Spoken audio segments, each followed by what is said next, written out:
Hello, everyone, and welcome to our podcast today. Back by popular demand is Michelle Engarto. I almost got you to smile with that one, Michelle. Michelle was on with us once before and brought us some information about our county here and what they're doing with our tax dollars. And Michelle has gone even deeper into that information and worked even harder with, getting to the core of where these dollars are being spent. Now, I said to Michelle before we got on air that, God brings things to us each and every day. And if we're listening, we'll be able to hear and utilize that information. And I want to call you guys to a chapter in the Bible that's not often referenced, at least in my experience, and that's Amos. Amos was sent to protest, which I think Michelle and her group there are doing really well in Montgomery County, and to be a voice for the silent. So I want to read from Amos chapter 5, verse 11. And here's what it says. You trample the poor, stealing their grain through taxes and unfair rent. Therefore, though you build beautiful stone houses, you will never live in them. And, that caught my eye relative to the podcast that we were going to be doing today, relative to what Michelle is doing, because she is exposing and speaking really for the silent. And the silent need to be awakened and need to really engage. So Michelle, thank you for everything that you're doing. I appreciate you, and I appreciate all the hard work and labor that you're putting into what you're doing to expose what's going on in Montgomery County, Pennsylvania. But I also want to emphasize to those out there watching, I want you to get your notepads out and your pencils and start writing down how this process works and how Michelle has been able to do what she's done and expose some of the information that she's going to present to you today. Because this information, it goes well beyond party lines. I mean, sometimes, and STN, I'll be honest with you, is not here to espouse the virtues of one party or another. What we're here for is to expose the truth and to engage individuals in listening to, learning, and engaging in actions relative to those truths. So, as I said, this information goes well beyond party lines. And, Michelle and I had a conversation before we got on air here that this information really goes beyond county or state lines. This information can be utilized in the same format anywhere in this country to discern what's being done with your tax dollars. That's your money that's being spent by those that you put in office. So I think it's important for all of us to start this podcast with that understanding that you have to engage and you have to learn how to do some of the things that are being done here in Montgomery County, Pennsylvania, to expose what's occurring with our tax dollars. So after that long introduction and dissertation, Michelle, how are you today and what are you bringing to us today? I'm doing great. I'm bringing some additional detail on the budget. I think people were very interested in the podcast that we've done so far. So I'm bringing new information to the table. I think it's really important that people understand, like you said, where their tax money is going, whether or not we're efficiently using it, and what impact we're having. So I can answer some of those questions today. As you said, this is really about educating all the taxpayers and citizens. This is not a political presentation. It's a factual presentation, and it's just the facts. Now, after looking at the facts, you can deduce, whether you should be happy about what's being presented or not, or whether you agree that money is being spent to the good and we're having the impact we should be for the money we're spending. Everyone's going to have their own opinion. But what I find when I'm digging into this information is that a lot of basic questions remain unanswered. So unless we can get interviews with the heads of these departments, which I hope we can in the future, maybe even on your podcast, Doug, it would be wonderful. Sure. Get some of these questions answered. What is the end goal for some of these departments. What are we trying to achieve? Do we have measurable results? How are we defining the problems that we're trying to solve with the money we keep asking for? And how far the way are we there? What are the milestones? And when are we done? Are we ever going to be done? I don't know. But I have lots of questions, and I'm sure you and your viewers are going to have lots of questions that I can't answer fully today. But I can at least lead you to the questions that should be asked. And hopefully through right to knows and maybe some interviews with the folks that are in charge of these departments, we can get answers and start working together to just continually improve on the efficiency of the tax dollars being used. Well, it sounds like a good plan, and it sounds logical. I said before we started also that, my opinion is that government, especially a county government like this, but any level of government, needs to be run like a business. You have revenues and you have expenses, and when your expenses exceed your revenues, you're in trouble. And consequently, we see tax increases as a solution to that, but you get to a point where that becomes exorbitant for many of the citizens and taxpayers, and they find themselves, as I have many patients who do, where they honestly can't afford to live in their home any longer, a home that they purchased but really don't own because they pay rent or a lease on that property every single year in the form of tax dollars that go primarily, in many instances, to the school district, but to many other things in that county. So, Michelle, edify us a little bit as to what you've found. Okay. Just to level set, we have a little bit of a runaway train problem in spending.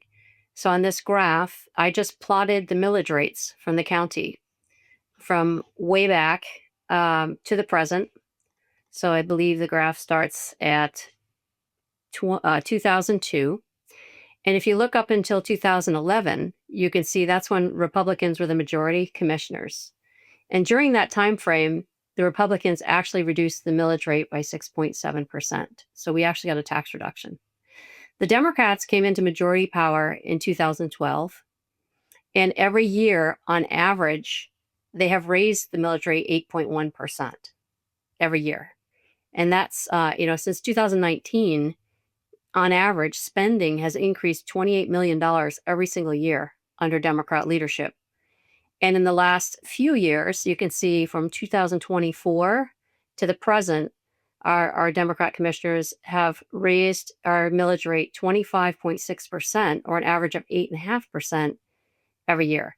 So if this continues over the next 5 years, if this trend, which looks pretty constant, right, in that box on the right, looks like it's an upward trend that's pretty constant, about average 8.5% a year, you can add another 50% to your county taxes within the next 5 years if this continues. Insane. I don't think it needs to continue. I think it's already too high, even when you look back to 2016. I believe there's a plan that we could execute that holds taxes flat from 2016, and we could be deriving a lot of benefits still from the folks that need the help, and to fund what we need to fund in terms of county government. But I just want to point out, this is a problem. I haven't heard any promises or any plans that look like any kind of solution anytime soon. So I have to assume the trend will continue. Now, Michelle, we just said this is not a political issue, and yet we have it divided by Republican and Democrat.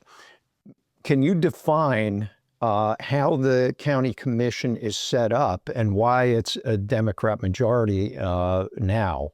Yes. Yep. So we have 3 county commissioners that are elected, and 2 of the 3 are majority party elected, and there must be a 3rd commissioner that's from the minority party. So it's always a 2-to-1 ratio. So when the Republicans were leading, there were 2 Republicans and 1 Democrat. Now they vote on everything, just about everything, right? And it's majority vote. So even if the minority commissioner does not agree and votes no, if the 2 majority party representatives vote yes, then it passes.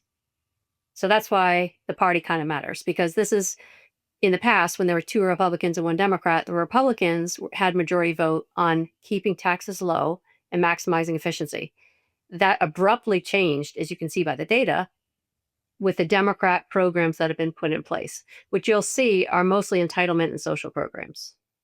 Okay, so It's a frustrating situation for whoever's in the minority, I'm sure, Yeah. because they have to navigate things. And I've spoken with our one county commissioner who is on the Republican side, and it's a difficult navigation. Sometimes there has to be compromise, and this is the way politics work. But we can see the effects of the change in majority in this county in particular. So you've discovered this.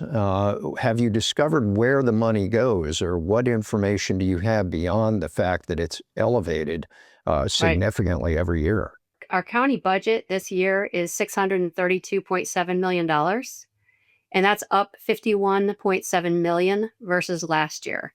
So even though, we talk about it being a 4.5% increase in taxes, which I would argue is still too high because the number was too high to begin with, it's another $51.7 million they're spending this year versus last year. It's not a small amount of money.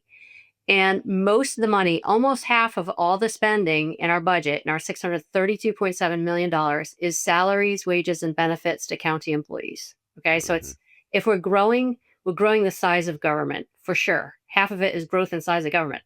The other half is increases in spending to either increase the quality of services to people, serve more people, or add services. And we can see that there are many services being added, and I'm going to get to what those are. But I'd also like to point out, so on the right-hand side there, expenditures, the largest share, 36.5% of all the spending, all that $632.7 million, is for a department called Health and Human Services. That's what our government is focusing on, Health and Human Services, which I would also question, what is the role of government? What's the role of county government? Because as you start digging into each of these areas and you look at what the money's being spent on, I am noticing there's quite a significant overlap with other services like Medicare, Medicaid. The school budgets are pretty large, and they're funding some of the same things the county government is funding. And then, of course, you have Medicare, Medicaid, and other government NGOs that are helping with the same problems. So this part of the pie is growing and growing. I'm not sure what the upper limit is, but it really needs a thorough investigation to understand what is really needed by the county, what is the role of the county government, and can we shed anything that might be duplicative or being wasted? And I'm going to focus on a couple of areas within that department today. Yeah, you're probably going to expound on each one of these to some Yes. degree, but Yes. two catch my eye. Obviously, Health and Human Services, what that entails, but also public safety at 2%. And what specifically that entails. Now, you may be going through that in a moment. I don't want to preempt your talk, but if there's any light you can shed on that, that would be helpful. I will go through some. I don't think I dug in as much to public safety being 2% of the budget, but I am going to talk a lot about judicial corrections, juvenile delinquency, and that sort of thing. Yeah. I just wondered if public safety did include any type of law enforcement. You'll see the budget on the next slide, so you can see sheriff and defenders and that sort of thing listed separately. So let me go through this. I may answer your questions. So the largest areas of spending this year, which account for 44% of the budget on this slide, here are the areas of spending as denoted on the budget, the high level budget. You can see that, and this is in order of highest to lowest for 2026. And I'm showing 2024 as a reference point, right? So what's the 2-year change been? I want you to remember that the inflation in this period was 3.74%, and that population increase has only been 1.7%. So this really, the increases in spending far exceed by many times, in most cases, the addition of inflation and population increase. That's not the reason. Okay, it's really just increased spending, increased headcount, increased number of programs and services. They're expanding government. That's what we're doing. And debt service is that's the amount of money we use to pay down the principal and the interest on any debt. We have a 5-year capital plan that adds up to nearly $1 billion. So we get some of the money for that from real estate taxes, other from grants, but we also issue bonds and we borrow money. And while it's true that we have a very good rating from Moody's, we are spending a lot of capital, massive amounts of capital. We have significant debt. So enough said about that. if you look at the number 2 spending item, the first real spending item for services is the correctional facility. And I'm going to dig into this more deeply. The spending is up 14.5% in 2 years. And I will show you not only are the costs much higher, but there are far fewer inmates. There's been a 40% reduction in the number of people in the facility. So 40%. there seems to be something weird going on with spending in the correctional facility. They don't totally understand, but I will provide some more information on this one. But there's a 40% reduction in people in the facility. Is that what you just Yes, said? and I have some reasons why that I'll share on a future slide. Okay. Yeah, it's not reasonable. I'll just tell you that. If you look at children and youth, a lot of our money is spent on children and youth and childcare, and I'll present a slide on that as well to show you. But the costs for children and youth in total are up 15.9%. For childcare, in-home services, and other help we give to families with children. Massive part of the budget. Mental health, while there's a green arrow, because that's down in spending 7.2% in the last 2 years, it's a huge amount of money, right? So it's almost $37 million for mental health for people in the county, on top of all the other government services we provide and the school services, which provide mental health services as well. And I want to remind folks that $21 million of capital was spent building a new facility, a mental health care center that opened in November 2025. And that's a 24/7 crisis center, which I plan to visit. So I'll have more on that sometime in the future. I want to check it out. The district attorneys, I had mentioned this before, the DAs have a significant increase in budget. Some's for staffing, some's for technology, but they're up almost 24% in 2 years. Jeez. And then you can see the rest. The sheriff is on there as well, and the Office of Public Health. The rest of the spending, the rest of the major categories. And you can see, I'm not going to say too much on this because I don't have time to go through each one, but I will tell you that public defenders, I mentioned last time, you can see they're up 56.5% in 2 years because we added 15 new public defenders and more staff to assist them, even though crime is down in most cases. Voter services is up 8.2%. So we're spending $7.2 million this year on voter services. And just as a point of reference, for every ballot that's cast, it's about $21. That's the average cost for voter services. And that was 2025. And then in the youth shelter center, I'd like to know more about this. I haven't dug into it in this presentation, but it's a curiosity because we're spending $2.2 million for 2 facilities that have a total of 48 beds. So that's costing us $47,000 per year per bed. Jeez. So the question is, what are we providing for $47,000 to anyone who's occupying that bed, right? Yeah. And if the beds aren't full, the cost per person would go up, right? If half the beds are empty, then we're spending $90,000 a person. So That's I'd like to know crazy. more about that. Yeah. And community connections, what is that? Community Connections is, we have 4 offices and we have counselors, and this is part of my right to know request. Who's in those offices? What are they doing? What are their job descriptions? But the best I can understand is they foster and advocate. So if you're new to the community or you're having certain issues or you're having trouble getting services that you need, then you would go to one of these offices and they will help you get signed up for like Penny, healthcare, or they'll help you get signed up for other services like mental health services. Or if you're having issues with your children misbehaving, they will sign you up for maybe in-home counseling for you and your children to help with things like truancy and that sort of stuff. So they're like they literally are connections, right? We have all these services, a massive government. It's fairly confusing to even know what's offered. So you can go to one of these offices and they'll help you get connected to the right services. Wow. Okay. Yep. So the Department of Health, on the next slide, I'll just tell you, the Department of Health and Human Services, I'll show you a slide that shows the increases in spending. It's a very large department, the largest in government. And my basic question is on the right there, which is how much spending is enough? Because it doesn't appear there's any end in sight for the increased spending and what they want to do with health and human services. And the mission and the vision is so broad. If you look at the tagline at the bottom from their strategic plan, that's available online, I have a link to it there. They want to enhance the accessibility and quality of health and human services for our community. What does that even mean? I mean, it's so, and it does not describe specifically what it does mean. Like, what is the end game? It's the largest department in the county, and we're supplying. So the vision you can see there in the top box, they want a fully integrated health and human services department with seamless, streamlined operations, including information data exchange, shared services, and coordinated care delivery, all focusing on enhancing the health and well-being of the citizens of Montgomery County. That is just extremely broad. I'm not sure that's the role of government, but it's extremely Right. broad. So the notations underneath each one of your totals there, 96K, 214K. The 214K says duplicated individuals served. Is that correct? Yeah.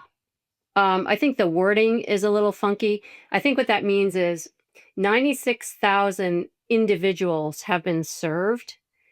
But if you look at the services provided and you count the people as separate, depending on the service, it's 214,000. So they're viewing that as an accomplishment. We're providing more services to more people. Wow. That's how I'm they measure telling you. success, right? Units Yeah. of service provided, 8.2 million. Doesn't say how they're really counting that. But I'm not Wow. sure that's an accomplishment, right? I mean, how are we improving the lives of all citizens in Montgomery County? Where are the Right. measurable results? Yeah. How do you quantify what you're doing? Right, right. Okay, so on the next slide, I'll just show you real quick. There's a pretty rainbow slide there. From 2015 to 2026, you can see the increased total in spending. Remember, the 10-year Montgo population growth in 10 years is 1%, and the health and human services grew 6%. So 6 times population growth. So that's not the reason why we're spending more money.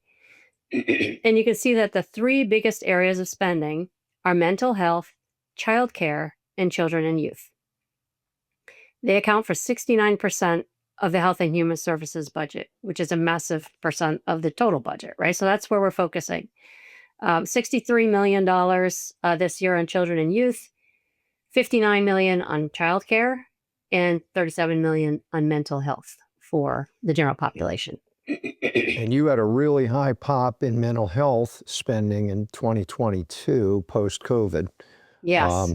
Which probably was the reason, quote unquote, that you would have such a high increase because people were going crazy.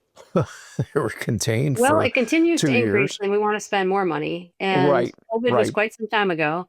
And it seems, I mean, a lot of the children and health issues, the juvenile delinquent issues, and the criminal activity is now pointing to mental health as the root cause. So we're giving everyone mental health services, and we're taking away, quite frankly, personal accountability.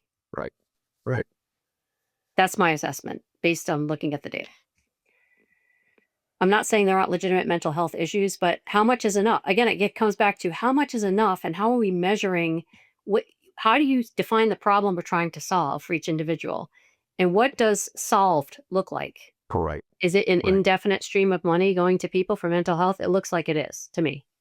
Well, and again, it's a way to quantify what you're doing. It's some way to get a goal and accomplish it. There just don't seem to be goals set that you They're can. very fuzzy goals, right? Yeah, Feel good. I mean, from what you've shown, it's very ambiguous and Yes. just doesn't doesn't quite add up. Yes. So let's go to the next slide, because childcare and children and youth are a big part of the budget, especially the childcare piece. I'm stating here that these 2 areas alone are $122 million this year of a $632 million budget, right? $633 million. Children and youth is about child protective services, the adolescent services and casework, truancy intervention and adoption services, all great stuff. Without digging in to know how, are we being really efficient with the money we're spending there? I can't say because I don't have access to the information. So I'm going to set that aside and just tell you those are the good programs that are in there. Still questions about, are we spending money well? I don't know. But that's what's in children and youth. For childcare, though, childcare is exactly what it sounds like. It's daycare. Right. Okay? Daycare for children. So I'll get to the green box first, and then I'll make a statement about what I think.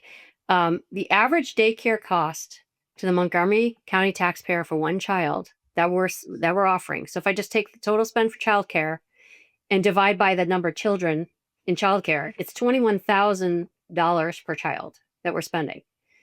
That's not the total cost, though, because in most cases, if you get these services from our county government, you're also putting in some money. So the total cost of childcare for each child is much higher than $21,000. Okay, it's just we're paying $21,000 as a part of that cost. The second thing I'll say is, if I'm going to buy daycare on my own and I don't get any subsidies from our government, the cost per child is $16,000 to $18,000. So I would estimate that the cost for the government program is probably 2 to 2.5 times the cost of what people pay out of their pocket. And some of that is to run the services and to line people up with daycare. But clearly there are some pretty big inefficiencies in there because the cost is not competitive. The other thing I'll say about the left-hand box is these are right from the annual report. 100% of families that requested childcare through these programs enrolled their children in their preferred program, so they got their first choice. On our dime, they're getting their first choice for daycare. 100% of the families in court care expressed 100% satisfaction. And we are subsidizing 2,802 children right now. The problem I have, or the question I have, when I ran large manufacturing facilities, and we had outstanding quality and service, it was extremely rare, even in a month, to hit 100% satisfaction, right? Because things happen. Someone doesn't show up to work one day, something gets dropped, something falls off a truck. 100% is a very difficult thing to achieve. In fact, we would calculate the cost of 0 defects versus 98% defects, right? And in order to get that extra 2%, it was an exponentially higher cost. So that tells me right there, 100% satisfaction tells me that we're probably overkilling what we're providing. There should be someone dissatisfied with something somewhere, right? Yeah. So it's kind of saying the opposite. It's great that people are satisfied, but should 100% be the target? I mean, what if they say they're not satisfied? We're going to throw another 10 grand in? I don't really know. Yeah. Yeah. When you say in that first line item, preferred programs, so they're offered specific facilities and they can pick whatever they want?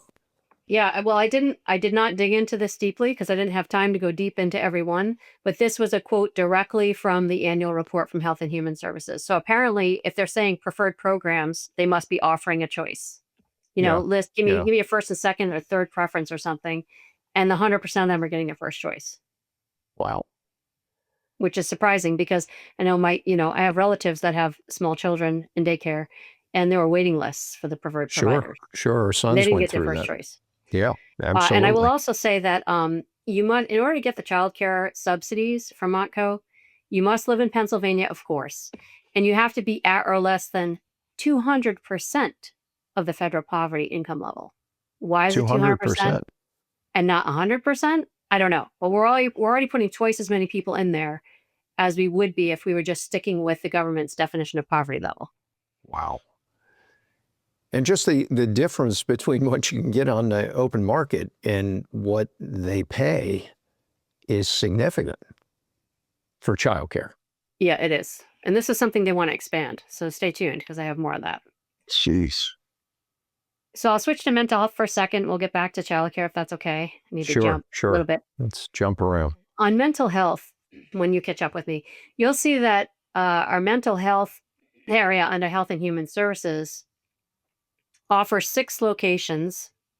So we partner with other NGOs, and there are 6 locations. This is outside of the emergency center, okay? We have a nonprofit organization in our government that offers a large number of services, and you can go to any one of these locations to get these services or to get hooked up with them, right? And we offer access to 170 different therapists. We have 5,000 clients right now, people in Montgomery County who are using these services, and there are 6 active locations. And the average annual cost to the taxpayer for these 5,000 people is $7,360 a year per client. And these are all outpatient services, I'm assuming. I'm assuming so because we don't have a hospital. I need to visit the new mental health center we just opened because I don't understand. I don't think they have permanent beds. I think they would Yeah, probably send you to a yeah. hospital if you needed that. So I'll have more on services that are offered at some point at a later date. But imagine if you had $7,360 to use for mental health services in a Uh-huh, year. uh-huh, What uh-huh. on earth? I mean, usually people go to counseling, even if you go once a week. How many hours are Yeah. you spending in counseling? What is all that money being spent on? I don't have an answer.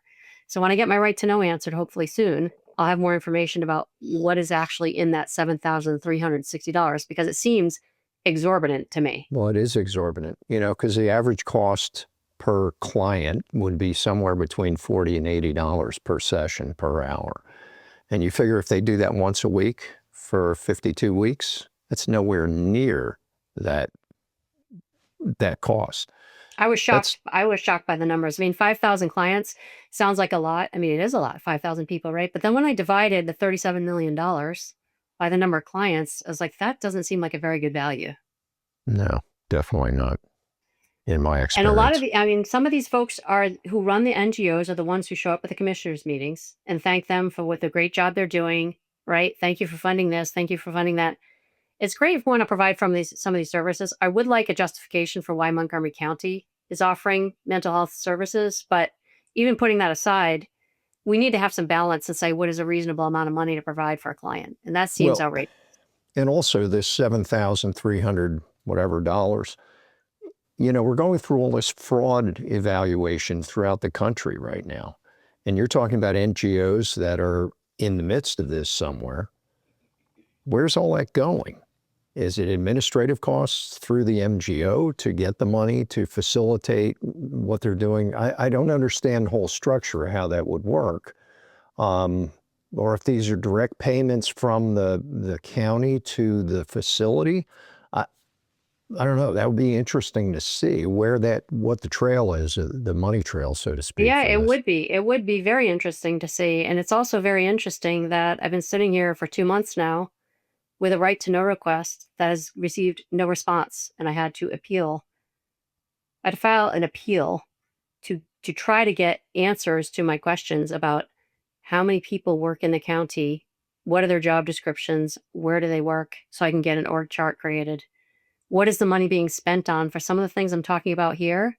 I'm asking for a line item spending detail, which is public information. That's our money. It's our But for money, some reason, I exactly. haven't gotten any response. Well, and this is a frustration that you're going through, I'm sure, but that we see over and over again with government in general. This is a thing that seems to be lost on the public. This is our money. These are your dollars that are being used, and you have a right to know how and where they're being used, and you have input on that. You should have input on that, at least through your elected officials. And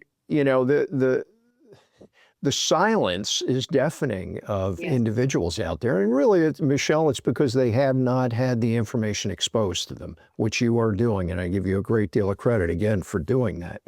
So I'm sure you're going to have more to make us a little more frustrated here as we go along. Well, I will encourage people, if there's anything in these slides or anywhere else where you're curious and you cannot find the answer online, because most of the detailed answers are not going to be online.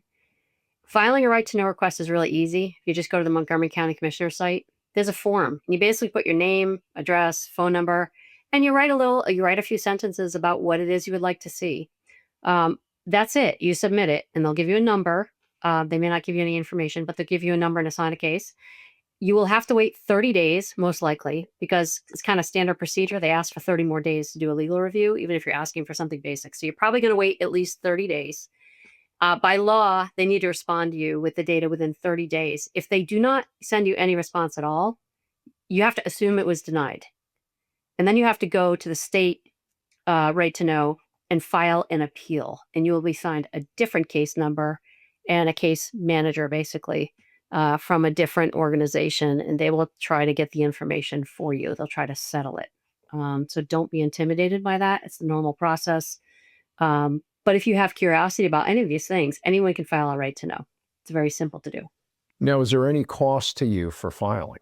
No cost. The only cost is if you're asking them to do something crazy, like you want 1,000 pages printed out, and they have it electronically, then you'd have to pay for those pages, but generally there's no cost. If you're asking for basic budget information, something they have in their computer, you could say, I'm okay with a digital file, and they won't charge you at all for filing a right to know. But if you ask them for something extraordinary in terms of work or materials you want them to provide to you, then you're going to have to shell out the money. But usually there's no cost. And you did say after the 30-day grace period that you just assume that it's been denied and file an appeal. Yeah, if they ignore you. Yeah. If they say, hey, we got your case, everything's wonderful, we need another 30 days, like in my case, and then 30 days go by.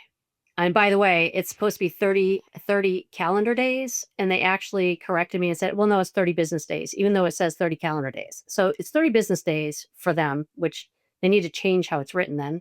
Right. But give them 30 business days, but then you only have like 15 days from the deadline to file an appeal. And they won't communicate with you telling you that they're ignoring you. So you have to watch the calendar and you have to mark the 15 days and make sure you file the appeal before the 15 days is over. So it's not as easy as it should be. So they're not really helping you a great deal on that one. They're not helping. No. And I know they're busy, but I did give them 30 days to give me something that in corporate America I would have within 24 hours. I mean, it's basic stuff. It's all on the computer. They already have it. They don't want to give it to me for some reason, I guess. Certainly. Okay. So on a quote from the Office of Children and Youth, which is under HHS, they said this. I didn't say this. They said a decade of stalled progress, which I find kind of funny because they've been expanding the scope and spending more and more and more money and adding services, and they admit that progress has stalled. So there's a 48-page report actually from 2025. You can go ahead and read it. But it says things like a third of the children living in Montgomery County live in families that can't meet their needs. We're one of the richest counties in the state of Pennsylvania. I honestly am not quite sure what that even means because it's not explained in this report very well. But it's their opinion that, a third of children have families that can't meet their needs. What needs? I don't know. Our education quality is poor, despite our school taxes being sky high. 66% of children can pass the English assessments and 40% pass math assessments. So that's pretty bad. Abuse and neglect cases are at a 10-year high.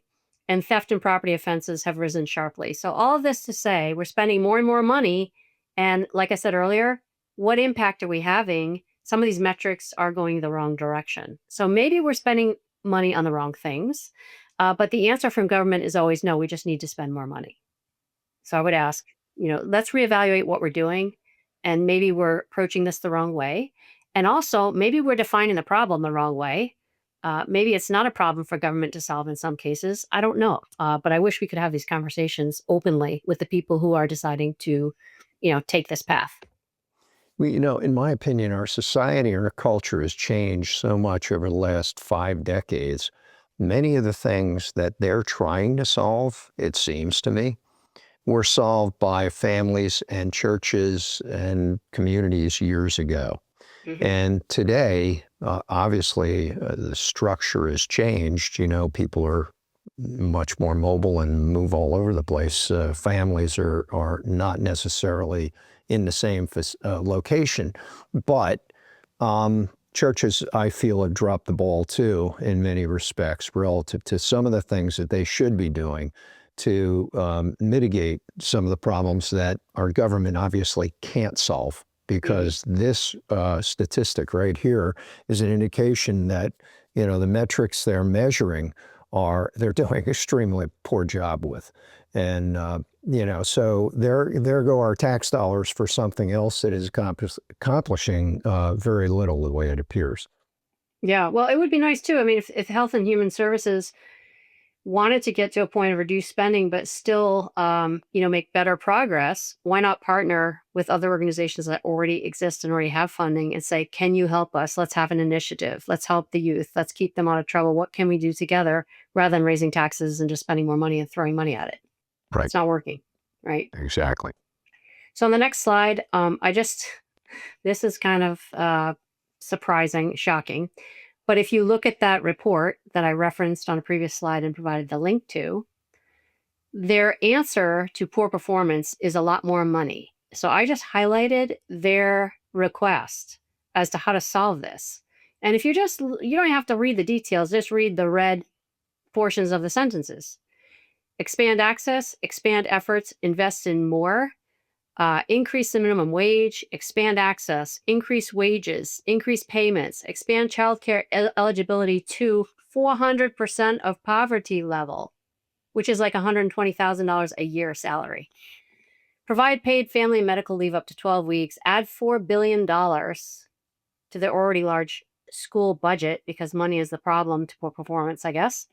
Increase Medicaid for mental health, expand health insurance, et cetera, et cetera. So you can see where this is going. It's not reevaluate what we're doing and see if we should be doing differently. It's let's just throw more money at it. That's the way it reads. And unfortunately, that's typical. Yeah. We have a failing system, and we think by putting more money into it, I'll use the Postal Service as an example. We think by putting more money into it, we're going to make it better. And in fact, we should be evaluating where the flaws are in the system. Right. And obviously, there are many in this case. Yep. On the next slide, I talk about juvenile detention. I just wanted to make sure people are aware of how we handle juvenile criminal activity in the county. Juvenile detention is the short-term confinement after a youth has been arrested, but before the court has determined innocence or guilt, okay? In Montgomery County, we're now using, it's fairly new, we're using a youth aid panel program, which is popular in some other states as well. And it's an alternative to the youth having to go to court. By the way, 25% of those high-risk youths continue to commit crimes. So I will just say that 12,000 juveniles between 10 and 18 have avoided criminal prosecution for crimes since 2000 under this program, because they're trying to prevent the child from going to prison, prevent them from having a criminal record. And it's, my view of it is let's be nice and give them a pass in the hopes that they'll do better and be thankful. But 25% of them will go on to commit more crimes. And, I'm wondering when did punishment stop being a deterrent? I mean, when we were kids, right? Mm-hmm. Mm-hmm. You don't commit crimes because they're going to be consequences. Now we prevent them from facing the consequences, and we give them counseling. And our goal is to keep them out of prison, which I think it's a noble goal. But I also wonder, if there's a 17-year-old who went and was burglarizing houses, or, you can see the crimes include vandalism, retail thefts, trespassing, disorderly conduct, and drug possession. Mm-hmm. And you're a hiring and you have a 17-year-old who's committing these crimes. Wouldn't you want to know that? Absolutely. Yeah, and what makes up the youth panel? Who makes up the youth panel? How many youth panels are there? And what are their criteria for evaluating these juveniles? Right. Again, I'm sure this is information you're trying to find out, but it should be public information. I mean, this shouldn't be something you have to go through a gauntlet to find out. Right. And we're paying. So again, it gets back to what is the role of government? How are they utilizing taxpayer money? And what is the impact for taxpayers and citizens? Mm-hmm. I know what the impact is for the juvenile delinquents, but I don't know what the impact is for taxpayers and citizens. Is it really a net positive? I don't know. I would like someone to explain to me that it is a net positive, because we're able to deter this many people from crimes, or if they spent any time in prison or had a record, they would actually end up worse off. Is there data behind that? Maybe there is, but I don't have access to it. So all I know is, this is how we're managing it. But I will tell you on the next slide, as far as a correctional facility, there are a lot of curious things going on with a correctional facility. And I would just love to have some kind of open forum we could ask questions, because as I mentioned earlier, the daily inmate population has declined 40% in the last 3 years. That's a huge reduction in inmates.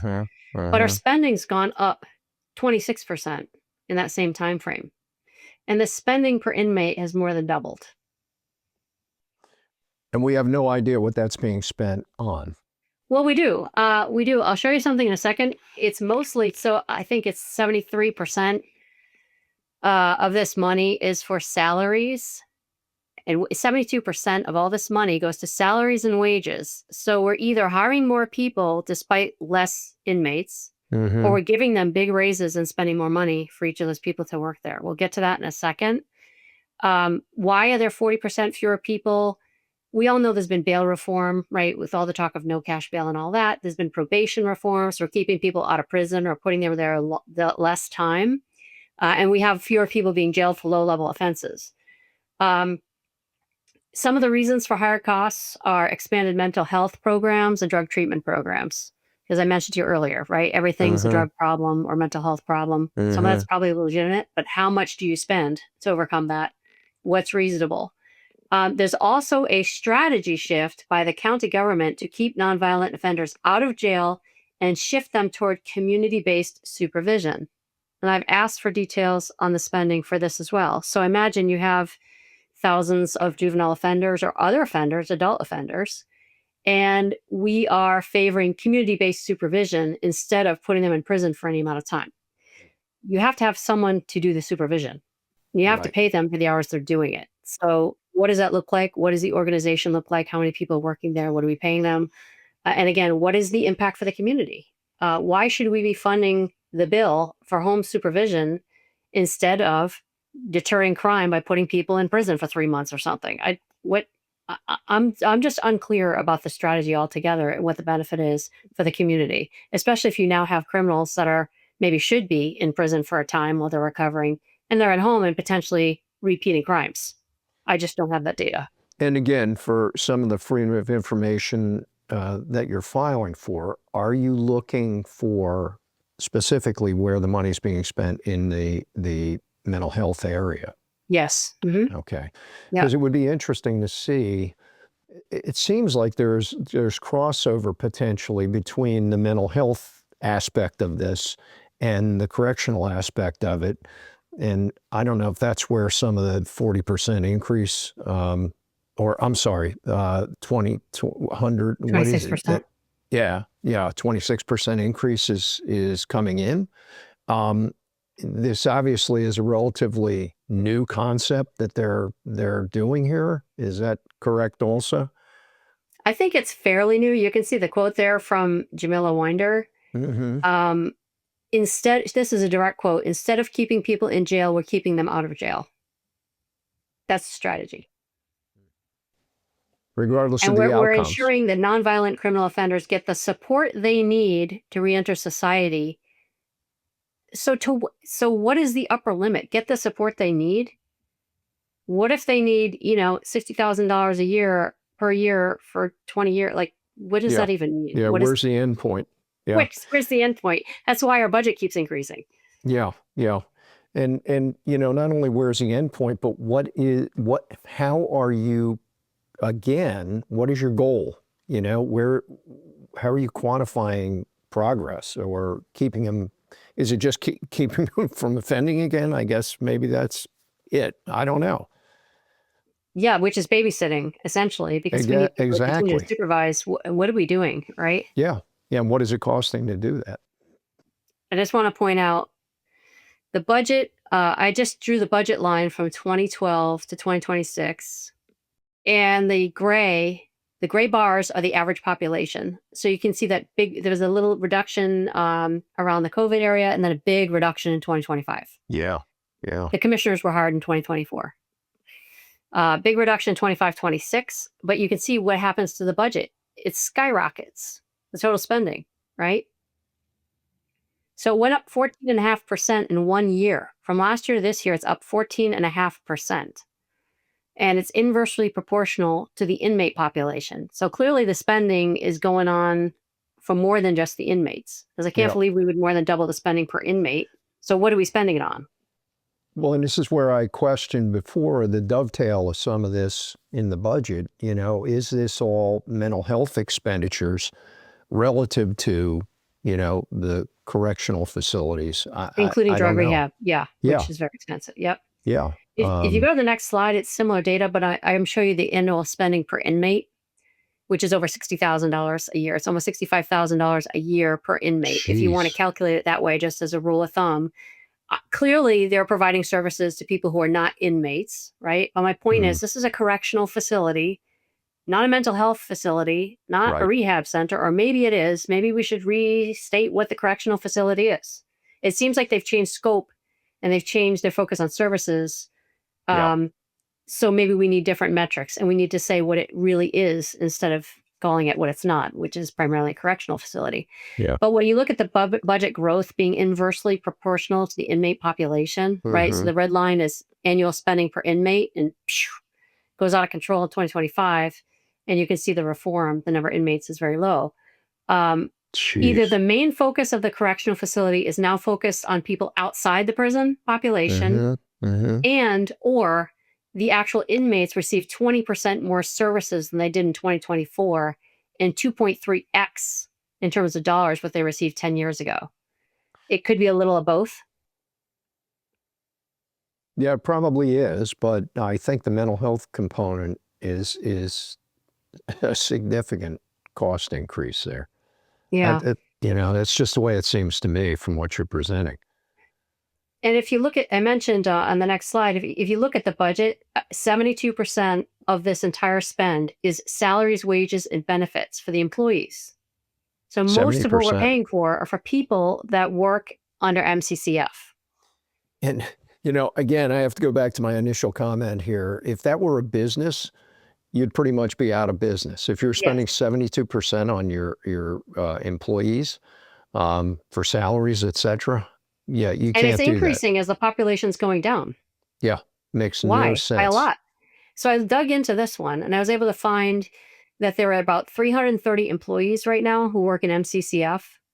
218 of them are correctional officers. And then, of course, they have others that do other. But you look at the salaries and wages is 73%. But you can add 8% for holiday pay and overtime is 18%. You can't survive in business 18% overtime. Absolutely not. For everybody's edification, MCCF is Montgomery County Correctional Facility, correct? Yes. Yeah. So, and I have links to this information down below because it came right from their own documents. Excellent. Yeah, to your point, Michelle, you would be out of business in a heartbeat with this mess that they're If the prison's half under. full, why do we need so much overtime? Yeah. Why do we even need this many employees? So if you look at 18%, the industry standard is 10% for a facility that's fairly full. Our facility is not even half full, and we're 18%. So there's a huge problem with what we're paying for what we're getting and what work there is to do, as far as I can tell. And the Board of Prisons industry standard is 1 corrections officer for 15 inmates. And we're at a ratio of 1 to 4. So it seems to me we have 4x the number of correctional officers we need for inmates. I don't understand. Yeah. Yeah, well, a lot of this is challenging to understand. It really makes no sense if you think critically about what you're seeing here.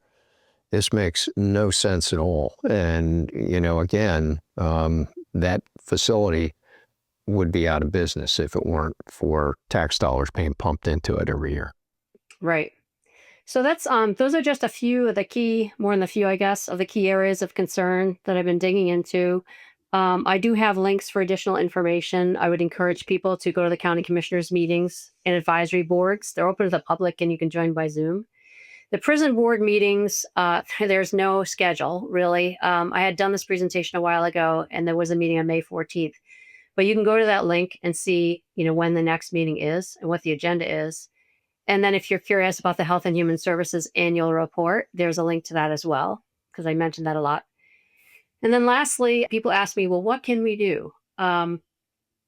First of all, I would love it. I don't know if there's a way we can share the PDF files of the presentations, Doug, so that people have access to it and go back to the site. I'd like to figure out what a good way to store these files are, so that because none of this is proprietary, it's all public information. So there's no reason everyone can't have access to it.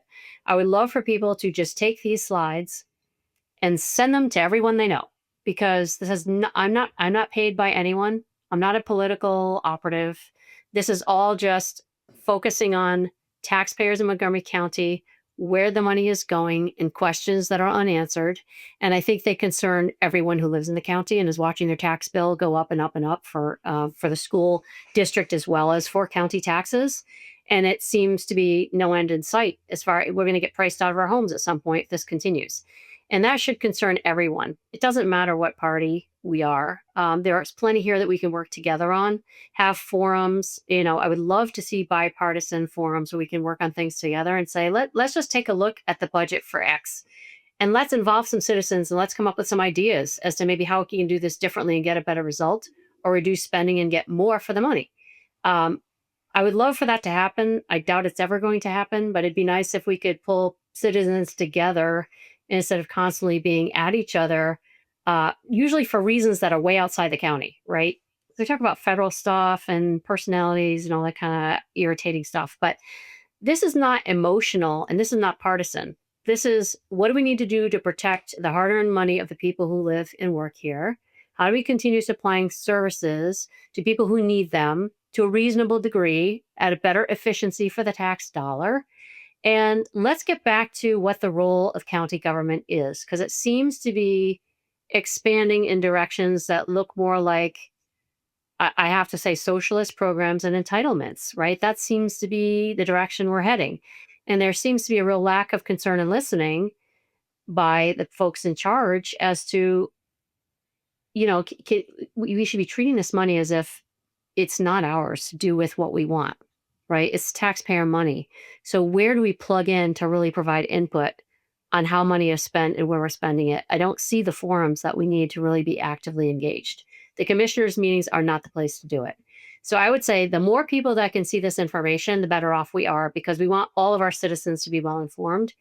And if anyone has news sites or other sites and podcasts also that are presenting this kind of information, or even having bipartisan debates and conversations about just these kind of topics that everyone should be concerned about, I would love to know what they are, but I haven't found them. So this is my effort to work with you, Doug, and your organization to just, the powers with the people, get the information to the people so they know what's really going on. This is just data. So we're definitely looking for help to demand accountability from the commissioners, to demand answers to basic questions, and to be more open. The department heads should be more open and should be talking to the public about what they're doing and asking for input. Well, one of the things that we strive for here at STN, Michelle, is the truth. And sometimes that's challenging to find. The other thing that we strive to do is to unite people. The information that you have presented here should not only create frustration, it should unite us to want to engage in the process and become part of the process. To your point, there are things that people can do. They can go to committee meetings, they can go to commissioners' meetings, they can go to, many of the local forum that occur on a regular basis and voice their opinions and bring others not only information from those meetings, but also take them to the meetings. The more people that are at these meetings, the more influence that you have on your elected officials. I had a conversation with an individual yesterday about a bill that, in my profession, we're passing through the Senate right now. And I said, you have to contact your state senator. And that's so foreign to so many people. They're there for you and they work for you and they want to hear your opinions about different things. Now, this is a county issue that Michelle is talking about, but I want you to understand these are reproducible efforts that Michelle has done here. These can be done well beyond Montgomery County. They can be done well beyond Pennsylvania. Those of you out there who are watching this podcast and listening to the information that Michelle is presenting, I will guarantee you similar things are happening in your county, no matter where you are. And that's your money that's being spent for you by others who may not have the same concept of how they should be spent. And the point that we made several times today is that if this issue relative to the county budget were a budget for a business, those businesses would be out of business. They wouldn't be able to function on this type of a high expense, low revenue budget. And that's why they constantly want to increase the revenues rather than decreasing or at least evaluating the expenses to see if they're being utilized in a quantifiable way that gets results or has goals that are met. So, Michelle, I commend you again for what you're doing. You're going to see Michelle a little more on some of what we're putting out. I'm going to ask every single one of you who has viewed this to share it and to like it. Get the word out to others. This is a way that we can get information to many, many more people than we used to have at our monthly meetings. It's part of the reason we have gone to social media, because you can spread this word and we can reach many, many more of you than we could just having a local meeting. So please take advantage of this information. Get in contact with Michelle if need be. You can do that through us. Mike will have, we will have, Mike is our producer, but we will have your information out there, Michelle, the links that you put up so that people can get in contact with those entities and get engaged in the process. So we want to thank you guys. I want to thank Michelle again for all the hard work she is doing. She woke up this morning, went over a few things with her husband and frustrated him. So hopefully he's less frustrated when you get home. And we will be here for you guys. We're going to present the truth. We're going to present the facts. That's what STN is all about. But we remember that our foundation is what we always have to focus on, and that's where we lie on our rock. So take care of yourselves. Michelle, you take care of yourself. You're going to be back with us in the not too distant future with more information. And some of that information is actually going to be on election integrity. Guys, get ready for what's coming. We've got a great program coming up probably in the fall that's going to give you a little bit more insight and information, just like our last one did. The one we just held in concert with Morning Star Fellowship Church called the Truth and Love event. And the title of that was Christianity, Islam, and America. And those recordings are out on all of our social media, so please take a look at those, learn a little bit more, become engaged in that realm as well, and make sure that you get that information out to friends and family. And you guys take care. Hope you enjoyed this podcast. I sure did with Michelle, and got a lot more information about what's going on here. And I hope that you'll do the same in your communities out there across the country. Take care and have a great day. Hey everyone, I just want to take a quick moment to thank you for being part of the Shield of Truth Network community. For those of you who have been with us since we started, you've seen us evolve from our early monthly in-person meetings, where we would gather together as a group, exchange ideas, and bring in speakers to educate on a variety of important topics. As the mission grew, we expanded well beyond the in-person meetings and have now evolved into virtual platforms, allowing STN to reach a much larger audience and connect with people far beyond our local community. If you are encouraged by the work STN is doing and believe in our mission, we invite you to support the Shield of Truth Network. Your support helps us to continue to educate, produce content, and reach more people with information that matters. You can use the link in the description or the QR code here on the screen, or visit Shield of Truth Network to donate. If you're not able to donate at this time, we certainly understand, but you can help in a powerful way. You can share this video with a friend or family member and post it to your social media.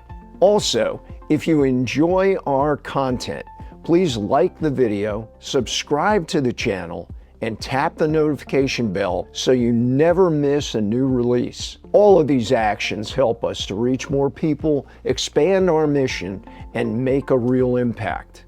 We are grateful for your support, as this mission would not be possible without you. And we look forward to what God has in store for our future. Thank you for being a part of the Shield of Truth Network's mission, and God bless you all.